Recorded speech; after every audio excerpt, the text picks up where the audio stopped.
All right, first things first, I'm going with the microphone on my shirt today, just to see if it works out a little bit better, keeping it off my hat. We're 136. So I'm catching up with you here on the second hole. I was kind of talking to the starter. He was a real nice guy. He's talking about life, golf, a little bit of everything. We're here with another Expedition Eagle. If you missed Expedition Eagle, this is a series where I try to make my first eagle ever, and I'll explain a little bit more after this tee shot.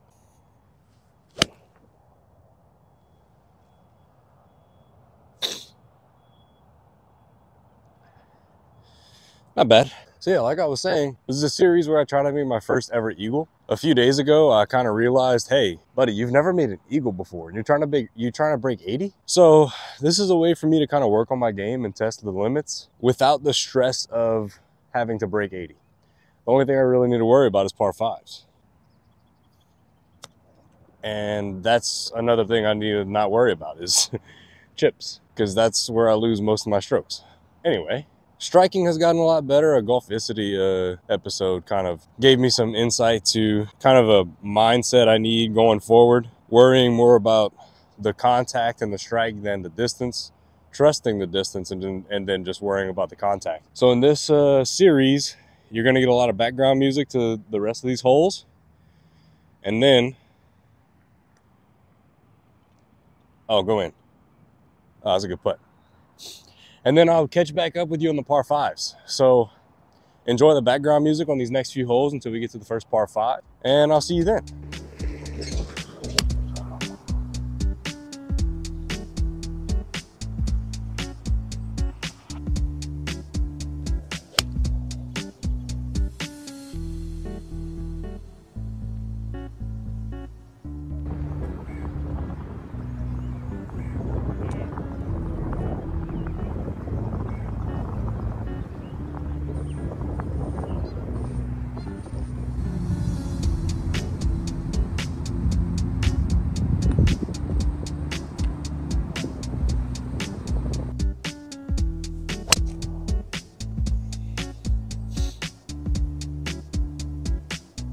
Just barely cleared the water, thinned it a hair.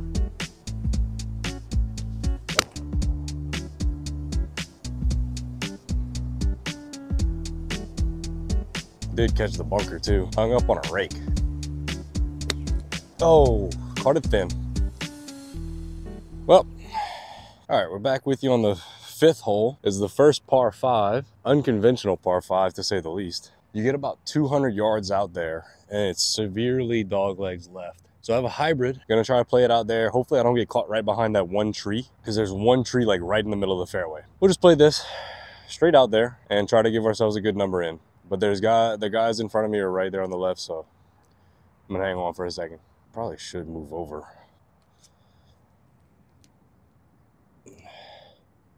All right, I had to think about it for a second, but this tree probably would have caught my ball. So moved over to the right a little bit. Still the same idea.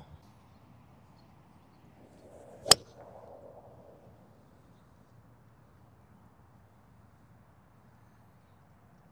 little fade on it. It's gonna be a long way in. If you've been paying attention to the rest of the holes on this video, please tell me the last time you've seen me hit that many good strikes in a row. I've failed to hit a green yet, but man, I am striping it right now. All right, so a bit of an unfortunate circumstance. I've been drawing kind of everything. So I was kind of playing for it to kind of go out into the fairway over there, but I ended up fading it over here. And I have two big trees in the way, and it's 222 just to the guys out there. So probably no chance to go for it. So I'm gonna just try to punch one low, and then who knows, maybe I'll sink the third shot. So I'm gonna take a 7-iron, just hit it a little bump and run down there, try to get myself in the fairway. Oh, I hooked it. Stay in. I think that's in somebody's yard. Well, if it's in somebody's yard, I'll see you in the next hole. All right, well, I don't see my ball. So catch up with you on the next par five, but enjoy the rest of the holes until then.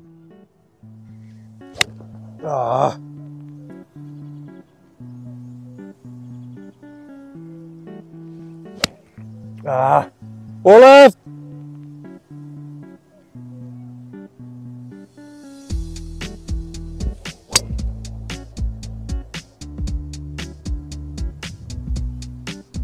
Try to hook this one around the tree.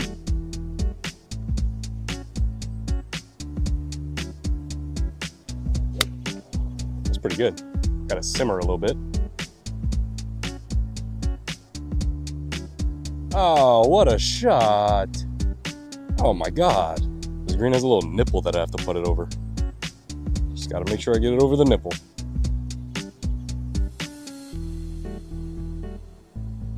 Go that way, go that way, go that way. Great putt. Got it over the nipple. That's a pretty dang good par from there.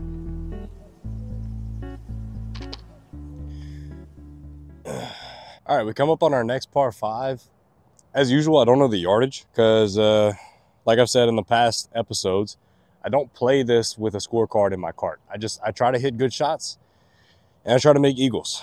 So there's water that comes in about 260 out there, straight ahead where that little like short tree is. So I'm gonna go just to the left of that and hit a 3-wood. Should be pretty gettable from there if I hit this well. I'm in a little crater here. I don't have my glove, but I'm not gonna get it. Just gonna hit this without a glove. Should be perfect, dude. Drawing in perfectly. I don't know, I didn't see it, but it should be right where I need it to be. You want to talk club selection and course management? That's the water I was talking about. Drew it over here perfectly, right on the edge of the fairway, right before the water. Scott Fawcett, eat your heart out. All right, so we hit a great tee shot, but unfortunately, job not finished. 230 to the flag, wind is in off the right. A well-struck hybrid gets me there, but I think a 3-wood is the play. I think we go with like a little like slight choke down 3-wood, maybe land it just before roll up because the pin's all the way in the front. 3-wood it is, 230. Pulled it. It's across the next fairway. Hit it in the middle though. I think Scott Fawcett would be proud of my club choice though. 3-wood, 3-wood. I think he'd be happy with that. Wouldn't be happy with the shot, but he'd be happy with the club choice. I'm not mad about it. I'm almost pin high. Probably a few yards short of the green. If I'd hit it straight, it probably would have been good. But we've got to make it from 65 yards to be an eagle. Over a bunker, so my main goal is really just to get it over that bunker. And luckily, I don't think there's anybody even on the back 9 yet because we're just off of the 18th fairway. It's the perks of starting at 7 o'clock. 65 yards, I have a 54. Let's make it for the eagle. Nah, I pulled it, but it should be a good yardage. It's a touch deep, but I really am not mad about that. Kind of happy with that shot. Well, unfortunately, we can't make eagle. This is a birdie from here. And this is the last par 5 on the front. So if you want to see me possibly hit an eagle, you'll have to catch the part 2 on the back. But either way, I'm going to finish talking through this hole and then we'll finish on the 9th. But we got a downhill slope, severely downhill. I got a pitching wedge. I really just want to kind of get it bumping and rolling down that hill. Let it go because it's going to break down to the left. Hit a little soft chip onto the green, maybe just shy, and let it roll.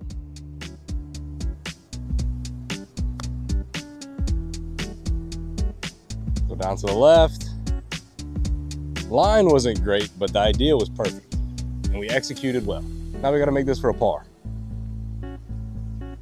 And of course we don't. All right, well, catch you in the next one.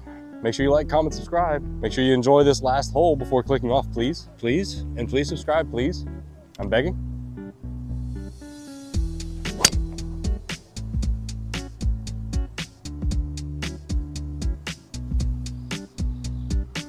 I should flop it. Just kidding. We're gonna go with percentage play because my luck, I hit a flop shot, I'm putting it in the clubhouse's window. It actually works. A little short still.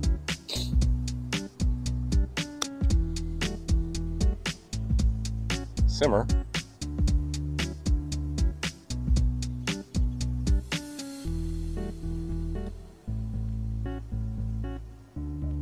Scared of it.